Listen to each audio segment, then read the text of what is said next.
چې مونږ به تحصیلدرګۍ د ټول نه اول د امن ګهواره جوړو. دلته به چې کوم دی په یو محکمه کې انشاءالله العزیز زمونږ نه څوک کرپشن نشي کولی. کم چې د عوامو پیسه ده هغه به انشاءالله العزیز مونږ عوامو ته رسو. کم سړي چې به وي چې زه به پټرول چې کوم دی 60 روپو ته راولم هغه 160 ته راوستله.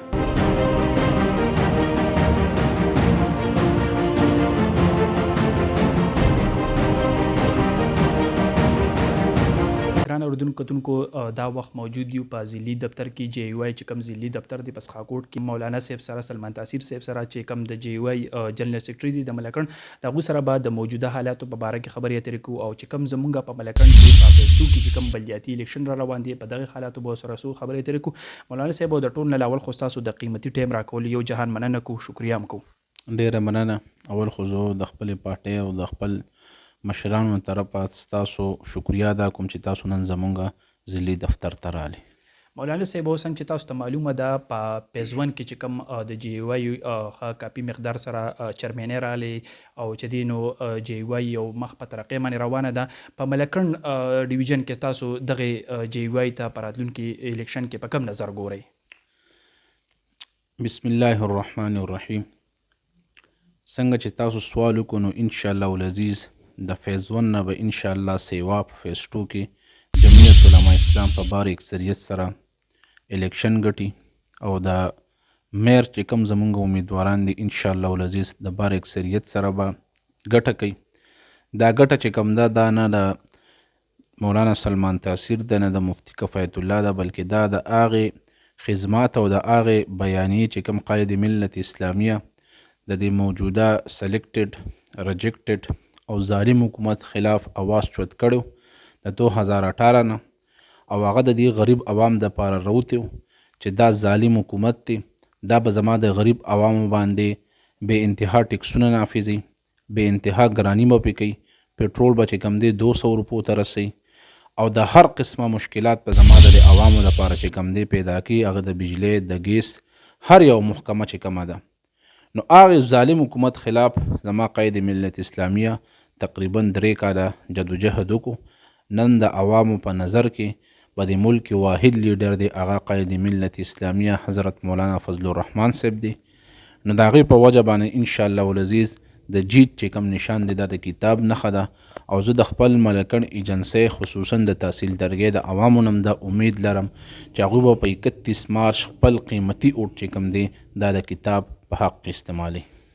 مولانا صاحب دا راته ووایه که الله پاک چونکې کامیابي درکړله او میر د جی واي راغللی نو په تحصیل درګۍ کې به داسې کم طریقې ته کارونه کوئ؟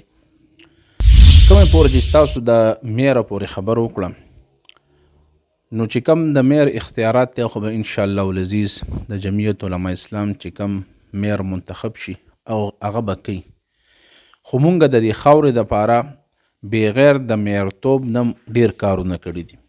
چې هغه تاسو ته ما په خپلو سپیچزو کې ویلیم دي، خو بیا به تاسو ته مختصر بیان کم چې پای کې زموږ د درګۍ هسپتال دی، پاور 3 پراجیکټ دی، دا د سخاکوټ دا مین روډ دی او کم چې لکه دا زه به دا وویم چې دا زما د ایم ایم ای ګورنمنټ کارنامه وه چې په پاکستان کې په اولني ځل فری کتابونه او فری سبق دا د ایم ایم ای په ګورنمنټ کې کوم دی شروع شوی دی. نو زه ویم چې مونږ باندې خلکو اعتماد وکړو، مونږ له اوټ راکړو نو مونږ د خپل رب نه دا امید لرو چې مونږ به تحصیلدرګۍ د ټول نه اول د امن ګهواره جوړو. دلته به چې کوم دی په یو محکمه کې انشاءالله العزیز زمونږ نه څوک کرپشن نشي کولی. کم چې د عوامو پیسه ده هغه به انشاءالله العزیز مونږ عوامو ته رسو او کم چې دلته ترقیاتي کارونه دي د هغې به انشاءالله مونږ ډېر د ایماندارۍ سره د هغې نګراني کوو چې کم د عوامو پیسه ده د عوامو باندې ولګي. کم چې دلته د اسپتالونو لکه زه به درته ووایم چې د ایم ایم ای په ګورنمنټ کې اسپتال جوړ شوی دی د وسه پورې بله ورځ زه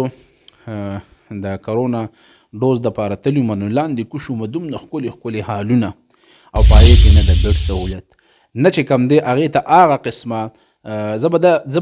به دا خبر وکړم چې کم زما په اسپتال کې ډاکټران دي انتهایی قابلان انتهایی خوش اخلاقه او زه به دا ووایم چې هغوی د خپل تحصیلدرګۍ عوامو په کم سهولت کې چې کم خدمت وکړو زه هغوی ته خراج تحسین پیش کوم. خو چې زه تا ته ووایم چې هغوی ته هغه سهولیات شتې نه چې کم به یې غټ اسپتال کې پکار وي نو زمونږ کوشش په دی چې انشاءالله دا کم ارڅه چې مونږ د MMA په ګورنمنټ کې جوړ کړي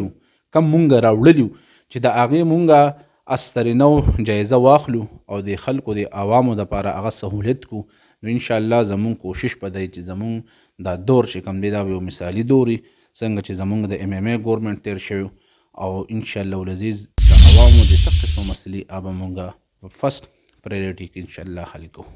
مولانا صاحب دا راته ووایه د موجوده حکومت عمده پالیسي وي چې هغه خپل امیدواران کامیاب کړي، تاسو به د JY د دغه خلاف څه لایې عمل وي؟ نو تاسو ته ښه پته ده چې د موجوده حکومت خو د وس نه دا د دانې لپاره پوره اراده ده او ډېر په لوی میشن باندې چې کوم دی هغوی به دانې لیکي، خو انشاءالله زمونږ کوشش دی د ټول ناول خو زموږ سره د رب مدد دی او د هغې نه پس د جمعیت علما اسلام ورکر او د قاعدې ملت اسلامیه بیانیه په دې خلکو کې دومره مقبوله شوې چې دوی دانې او پکې انشاءالله کار نه کوي او کو پرس کې دوی داسې قسمه حرکتونه هم کړه انشاءالله موږ باقاعده احتجاج کوو د خپلو مشرانو په حکم او انشاءالله العزیز ګټه د کتاب ده او د جمعیت علما اسلام تمام امیدواران به انشاءالله کامیابیږي. مولانا صاحب په موجوده حکومت کې څومره بدلون ولیدلو؟ څه بدلون راغلی که نه؟ بدلون خو پکې ما ډېر ولیدو چې کم سړي به په کنټینر باندې وردېدو بیلونه به یې سوځوله هغه زما د غریب عوام نه چې کم دی د تیلو په مد کې چې کم دی 1500 2000 او 5000 پې ورچي دا نوی بدلون ما ولیدو. کم سړي به وي چې په موبایل کارت کې چې دا کمې پیسې کټ کېږي دا د زرداري جیب ته ځي او د نواز شریف نو د هغې نه سیوا کټ کېږي نو دا د عمران خان جیب ته ځي. کم سړي چې به وي چې زه به پټرول چې کم دی 60 روپو ته راولم هغه 160 ته راوستله. کم سړي چې به وي چې ډالر به چې کم دی هغه زه راولم 95 روپو ته نه هغه راوستو 185 ته. کم سړي چې به وي چې د بارمل نه به خلک دلته مزدوروله راځي نو هغه تاسو ولیدله چې زما اوورسیز رونه په چا باندې چې دا ملک آباد دی او د هغو په پیسو باندې دا ملک چلیږي د هغې خلکو سره په کرونا په وبا کې کم حالات شوه یو ټیکټ په هغوی باندې په 15 لکه او په 3 لکه او په 6 لکه روپۍ خرڅ شو او هغوی د مجبورونه واپس لاړه خپلو مزدوروله چې دلته نوکرۍ او جابز نه. کم سړي چې به وي چې زه به 1 کروڑ نوکرۍ ورکوم 50 لاک ګر نو هغه 1 کروڑ خلک ویستله د نوکرونه او 50 لاک کورونه یې وران کړه. نو دا ولې چینجز دی او داسې ډېرې خبرې چا چې وي چې زه به د IMF نه قرضه نه اخلم هغه سړی د IMF په خپو کې ناست دی او سوال ترې کوي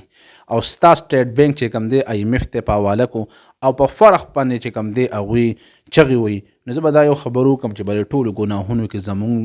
د دې ضلع ملکن MNAs MPS به دې کې برابر شامل دي او به دې کې هغه خلک به دې کې شامل دي چې چا بیډ له اوټ ورکړی او زه هغې خلکو ته به دې ګناه کې شریک نه ویم چې کم خلکو بیډ له اوټ نه ورکړی ځکه چې د دغې اوټ په ذریعه باندې هغوی دا ظلم په دې عوامو باندې وکړو دا د ټول نه غټ چینجز ما ولیدو. یو جهان مننه. ګران اورېدونکو کتونکو دا مولانا سلمان تاثیر صاحب د JY جنرال سیکرټري ضلع ملکن. قدرمنو کتونکو امید لرم چې دا پروګرام به ستاسو ډېر زیات خوښ شوي. د بل پروګرام پورې خپل ورور افتا خان له ورکې اجازت د الله په امان.